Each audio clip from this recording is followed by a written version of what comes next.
প্রায় ৫ লক্ষ কোটি টাকার একটা ইন্ডাস্ট্রি, যা যে কোনো অ্যানিমেশন ইন্ডাস্ট্রির জন্য হিউজ।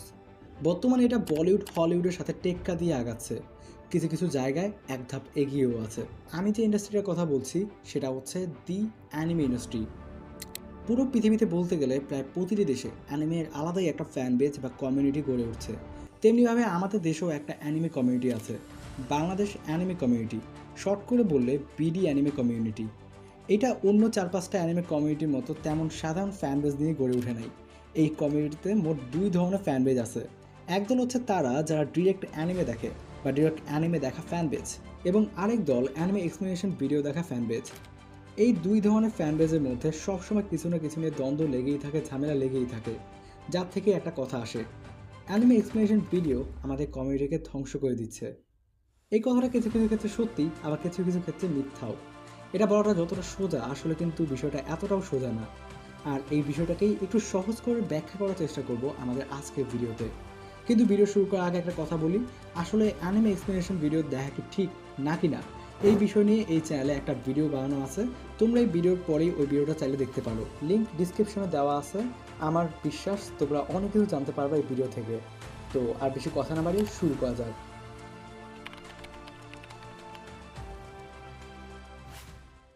ধরো তুমি জীবনে কোনো সময় কোনো অ্যানিমে দেখো নাই, অ্যানিমে জিনিসটা কি তাও তুমি ঠিকমতো যাও না।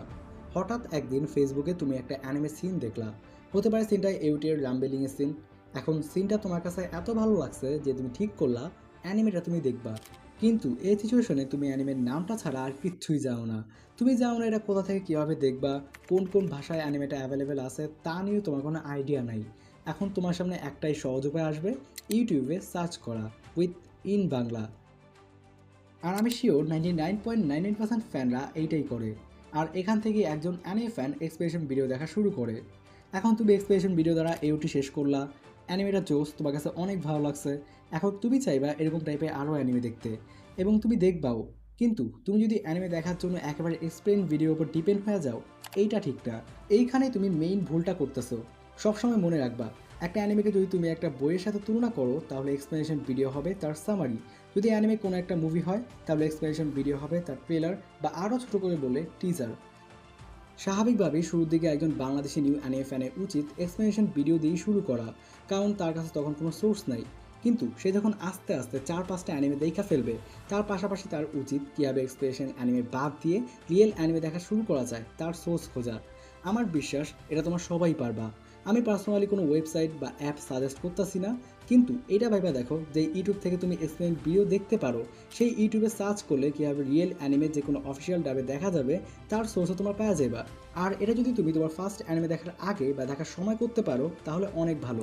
কিন্তু অ্যানিমে এক্সপ্লেনেশন ভিডিও দেখতেছো কিন্তু পাশাপাশি কোনো সোর্স খুঁজতেছো না, ধীরে ধীরে তুমি ১৫-২০টা অ্যানিমে দেখে ফেলছো, তাহলে আমি অবশ্যই বলবো অ্যানিমে এক্সপ্লেনেশন ভিডিও আমাদের অ্যানিমে কমিউনিটিকে ধ্বংস করতেছে। এই ভিডিও স্পন্সর্ড লুভার্স, এটা একটা ক্লোথিং ফেসবুক পেজ। আমি জানি তোমরা অনেকেই এখানে নাউতো ফ্যান আসো, তোমরা চাইলে নাউতো এর এই acid wash drop shoulder T shirt নিতে পারো। ডিসক্রিপশনে ফেসবুক পেজের লিঙ্ক দেওয়া আছে, অন্যান্য জায়গা থেকে কমে পাওয়া যাবে। আর যদি তাদের ইনবক্সে যায় TB50 এই কুপন কোডটা লেখো, তাহলে যে কোনো প্রোডাক্টের উপর 50 টাকা ছাড় পাওয়া যাবে। তো ব্যাক টু দ্য ভিডিও। দেখো, তুমি যদি জাস্ট অ্যানিমে এক্সপ্লেনেশন ভিডিও দেখো তাহলে তুমি শুধুমাত্র অ্যানিমে স্টোরিটা বুঝতে পারবা এবং কিছু কিছু ক্যারেক্টারকে দেখলে চিনতে পারবা, এর থেকে বেশি কিছু না। কিন্তু তুমি যদি একেবারে ডিরেক্ট রিয়েল অ্যানিমে দেখো তাহলে তুমি অন্যের মুখে অ্যানিমে বুঝবা না, অ্যানিমে স্টোরি তুমি নিজে বুঝবা, নিজে ফিল করবা, প্রত্যেকটা ক্যারেক্টারকে ডিপভাবে বুঝতে পারবা। অ্যানিমে প্রত্যেকটা প্লট সম্পর্কে তোমার ধারণা থাকবে। আর মেজর একটা জিনিস যেটা এক্সপ্রেশন ফ্যানরা কখনোই জানতে পারবা না, ব্যাকগ্রাউন্ড মিউজিক। ভাবো তুমি সুজুমে বা ইউনেম দেখছো, কিন্তু সেগুলো ব্যাকগ্রাউন্ড মিউজিক সম্পর্কে তোমার কোনো ধারণা নাই। এটাকে ভাই অ্যানিমে দেখা বলে না, স্টোরি জানা বলে। চিন্তা করো, তুমি ডেথ নোট শেষ করলা লাইটি আগামের আইকনিক লাক ছাড়া, তুমি ভিলেন সাগা শেষ করলা থরফিনের জার্নিটাকে মন থেকে ফিল করা ছাড়া। ভাই এইটাকে অ্যানিমে দেখা বলে না। অ্যানিমেশনের কথা তো বাদই দিলাম, বলতে গেলে প্রায় প্রত্যেকটা এক্সপ্লেনার কপিরাইটের ভয়ে জাস্ট ফটো ইউজ করে। ওইখানে তো অ্যানিমেশন দেখতে চাওয়া অন্ধকারে সুই খোঁজার মতো। জাস্ট ইমাজিন করো দুইজন ব্যক্তি, যাদের মধ্যে একজন ডিমন স্লেয়ার এক্সপ্রেশন দেখে স্টোরিটাকে ভালো মতো বুঝছে এবং অন্যজন ডিরেক্ট অ্যানিমে দেখা স্টোরিটাকে ভালো মতো বুঝছে। এইখানে দুইজনই অ্যানিমে স্টোরি ভালো মতো বুঝছে, কিন্তু দুইজনের অ্যানিমে দেখা এক্সপিরিয়েন্সের মধ্যে আকাশ পাতাল তফাৎ। তো শেষ কথা একটাই, পারলে অ্যানিমে এক্সপ্রেশন না দেখাই ভালো। তারপরেও শুরু থেকে দেখতে পারো, কিন্তু তার পাশাপাশি ডিরেক্ট অ্যানিমে দেখার সোর্স খোঁজা লাগবে। আর যদি তা না করো, তাহলে অ্যানিমে এক্সপ্লেনেশন ভিডিও তোমার অ্যানিমে জার্নিকে ধ্বংস করতেছে, সেই সাথে আমাদের বিডি অ্যানিমে কমিউনিটিকেও।